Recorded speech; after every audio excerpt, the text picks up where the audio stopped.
சேலை கட்டிக்கொண்டு பளு தூக்குவதும் உடற்பயிற்சி செய்வதுமாக கலக்கும் கிட்டம்மாள் பாட்டி கோவை மாவட்டம் பொள்ளாச்சியை சேர்ந்தவர்.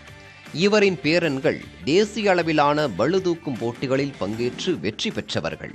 வார இறுதி நாட்களில் மகள் வீட்டுக்கு வரும்போது பேரன்கள் உடற்பயிற்சி செய்வதை கண்டு தானும் உடற்பயிற்சி செய்ய வேண்டும் என்று ஆசைப்பட்ட கிட்டம்மாள் தொடர்ந்து 25 நாட்கள் பளு தூக்கும் பயிற்சி மேற்கொண்டுள்ளார்.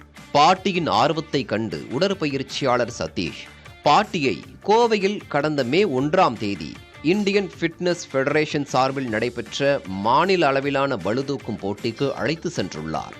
போட்டியில் பெண்களுக்கான பளுதூக்கும் பிரிவில் பங்கேற்ற பாட்டி கிட்டம்மாள் 50 கிலோ எடையை தூக்கி முதல் முயற்சியிலேயே 5ஆம் இடத்தை பிடித்து வெற்றி பெற்றார்.